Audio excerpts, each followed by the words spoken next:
Welcome to Glitched, I'm Francisco Lozano, and this is your weekly wrap-up. Red Dead Redemption 2 finally has another full trailer after almost a year of making us wait, as well as a delay in the release. The newest version of Grand Theft Horsey is going to be a prequel to the original Red Dead Redemption. Many had been predicting this since the original teaser dropped last October, but now we finally have a confirmation from the appearance of somebody you killed in the last game and Rockstar's statement about the Van der Linde gang. I really can't believe it's been a whole year since the original trailer. Now, the game was slated for release this fall, but back in May, that release was pushed back to next spring, sometime after April 1st.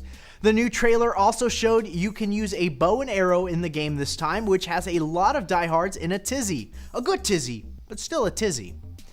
Now let's move on to something actually coming out when it said it would come out, the Super Nintendo Classic Edition. The console released this Friday, preloaded with 20 SNES games, plus the never-before-released Star Fox 2. But the news is not that the console is out, but rather, it's essentially the NES Classic Edition with a new case. The spring's rumors surrounding the excess memory on the first Classic Edition did bring up that it would be very likely Nintendo could just change what was saved on the hardware and put a new skin to make it super, so this is not super surprising overall, but having the same internals does mean that hackers can and probably will be able to add new games and mess with the programming of the system pretty easily. What's that? Well, it turns out, as of 45 minutes ago, they already did that.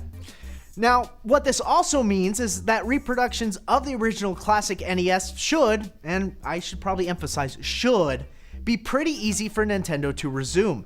If all that needs to change is the outer casing and the saved games on the memory, it should make the process go pretty smoothly and allow for multiple reproductions of both consoles in the future. While the SNES is out now, the reproductions of the original NES Classic Edition will not be coming back until next summer. Also coming out next year is a zero combat version of Assassin's Creed Origins. That's right, a game about assassinations will have a non-assassinations educational mode. In early 2018, Discovery Tour by Assassin's Creed Ancient Egypt is set to be released as a free update to the Origins game, which will be coming out October 27th of this year. The mode is designed to remove combat and action and allow players to learn about life in ancient Egypt. Players can traverse through the game and visit places like Alexandria, the Giza Plateau, and the Great Pyramids. The game is also set around the time of Cleopatra's reign, so players will be given the opportunity to look at the period in history and learn from historians and Egyptologists about the many aspects of this time frame. I am personally excited to see what this edition is like and to see how people react to it overall. And now for something I am not excited for. Yep, YouTube is at it again, and creators be darned. If you've kept up with this channel or any gaming or internet-centric news sites over the last year, you will know that YouTube is kind of ticking people off. The newest development in this crap show is that creators can no longer link external websites on video end slates anymore.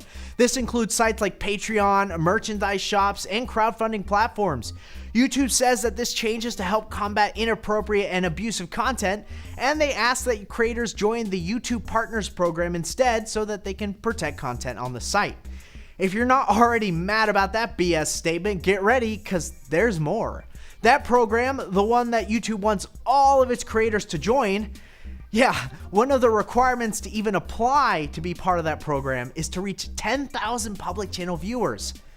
Monetizing on YouTube through YouTube has become a challenge in the last year or so, and many creators have adopted using sites like Patreon so that they can still get content out to their fans while also making some sort of living doing so. Patreon's own CEO called the move by YouTube hurtful to creators. At the time of writing, links can still be put in the description, but this doesn't change the fact that many users of the site are, at this moment, up in arms about the fact that smaller channels will probably take a hit because of this development. So where is YouTube going with all these changes and all the added regulations to the platform? It honestly makes us wonder where the future for this platform is headed and what other sites might pop up in the wake of YouTube taking off its creators. Now, Middle-earth: Shadow of War is removing the controversial Memorial DLC from being sold. Now, don't worry, that content will still be available, but for free now. What was so controversial was not the DLC itself, but where the proceeds were going and how it was handled on an international scale.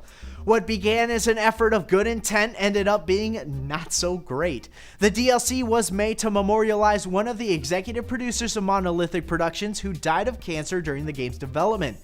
Fort Hog Orc Slayer was being sold for $4.99 USD at the beginning of this month. Of that, $3.50 was meant to be donated to the producer Michael Forgey's wife and children. The issue came from the fact that only proceeds from 43 US states and the District of Columbia would actually go to the family because of what Warner Brothers called legal obligations. After people realized that all of the DLC purchases were not going towards the family, people began to get a bit upset. After realizing their mistake, the company has now made the DLC free to all and is providing refunds to everyone who has already bought it. They will also be making a donation to the family directly from the company instead of from any profits made. More takebacks ahead as Valve nearly takes down 200 fake games from Steam. 173 games developed by Silicon Echo Studios were removed. Most, if not all of those games were criticized by users for being low-quality shovelware to dole out trading cards. This is not the first time Steam has taken action against asset flippers and removed games from the store, but this is the first time it's been done on such a large scale. All of the games taken down were made using pre-made Unity assets, making them easy to put out fast and cheap. Silicon Echo Studios was even so crafty, they pushed through multiple games under a single Steam Direct application to avoid paying the $100 fee per game. Valve has stated that they will be ending their business with the partnership. The company has also publicly warned the developer about this type of practice since August. I guess that's what happens when you don't listen to Overlord Gavin. So how do you guys feel about YouTube irking creators? Let us know in the comments down below. I'm going to go not be able to get an SNES Classic because they're already sold out. But remember, you can still like and subscribe to stay up to date on all your gaming news. This was Glitched, and I'll see you next time. I don't get it. I'm a bug. Bugs don't do jokes. You ever watch Bugs Live? How many of them made a joke? It's a good movie.